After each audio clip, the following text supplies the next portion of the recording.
I'm with Drs. Kenneth Wang and Dr. Anil Rustgi. Dr. Wang is president of the ASGE and Dr. Rustgi is president of the AGA. Thank you both so much for being here. Thank you. It's our pleasure. Oh, you've just held the second joint presidential plenary. How did it go? I think it went very well. We had very good attendance, and we had exceptional talks during the whole session, and we integrated those talks, I think, rather well. Well, the first presidential plenary was an enormous success. Why did you feel the need for a second? Well, there's been a tremendous amount of interaction and collaboration between the two societies in a number of different arenas in education, especially advocacy, given complex issues on Capitol Hill this past year. And we jointly feel that this is an important symbol of this, of the deep interaction collaboration to feature the best in science, medicine, and technology. Sure. Dr. Wang, what do you feel were the highlights of the joint presidential plenary? Well, from my perspective, I thought one of the best parts of it was the debate we had between the endoscopic view of making a diagnosis of an adenoma just on visual cues, the appearance of the polyp and so forth, versus a pathologist who obviously took the point of view that you really needed to have the tissue. We've reached a point where with visual inspection you can tell if there's a carcinoma? Yes, the ASGE put forth a PIVI which said, well, if you could reach a certain degree, 90% accuracy in determining the histology of a lesion, that you would be able to implement what we term the discard and resect strategy. If you could then see a polyp, identify its histology, instead of sending it off to the pathologist, if it was less than 5 millimeters in size, you could take it off and just throw it away and save the cost, because you would be at least 90% accurate in knowing what the histology is, and that could be used to determine things like follow-up. I can see there was clinical discussion, but also political discussion, Dr. Rustgi. You mentioned the need to both organizations to combine for lobbying and political purposes. Can you elaborate on that? That's right. It's been a wonderful year. At the same time, given the breadth and depth of the Affordable Care Act, or ACA, one aspect of that is shifts in reimbursement, and there are complex factors underlying that. And there's a process through RUC that makes recommendations eventually to CMS, and those recommendations get implemented. The gastroenterologist or the endoscopist's role in colon cancer screening is of paramount importance and has led to a significant decrease in incidence of colorectal cancer, really the only cancer of its type that has decreased in incidence.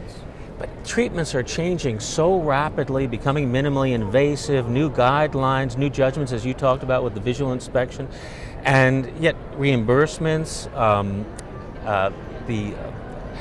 the way these things are paid for, those things, are they able to keep up? Well, that's why, I think this talk and that strategy shows the kind of synergism between our two organizations. Yeah. The AGA has proposed a bundle payment system where you get one payment for the entire procedure, pathology, anesthesia, everything. So obviously, in that situation, if you could save on histology costs by not sending it out, by making your own determination, that would make the procedure less expensive to the patient and absolutely as efficacious as it was previously. I can't tell you how many people I've interviewed, and when I talk about this kind of increased interaction between the AGA and the ASGE, they go, boy, it's about time. How do you feel about working together so closely now? Well, we're pleased to be doing it together. These are two wonderful large organizations that have much more in common than they have to separate them. And I think this is an evolution of a process, but it's been accelerated in the last year and a half. And at the end of the day, we're doing this to benefit our patients, improve the human condition, both in health and disease, and we're able to nucleate programs on behalf of our members.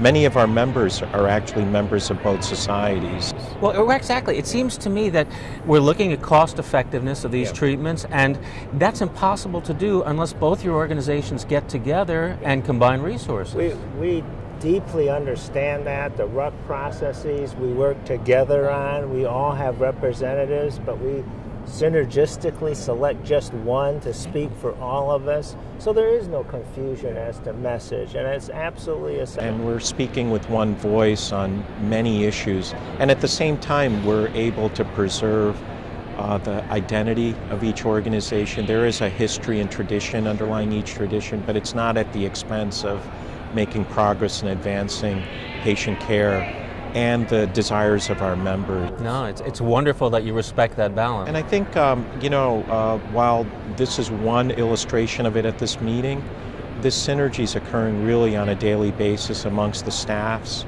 amongst the committee chairs, the presidential officers, and it's further exemplified by the written statements that we put out in advocacy and in education. I think that's absolutely right, Anil. The joint plenary session was really just to show our members what's been going on behind the scenes, because behind the scenes we're even more synergistic than they can see. Absolutely. So we thought that something like a program like a combined plenary would really show that message. This is a world where people have to get together and coalesce, consolidate as much as possible. Right. Dr. Rustgi, Dr. Wang, thank you so much for being here. Thanks so much for your service over the last year. Appreciate it. If you'd like more information about the activities here at DDW, you can reach our blog site. We're all over the web. You can also follow us on Twitter. The hashtag is DDW14.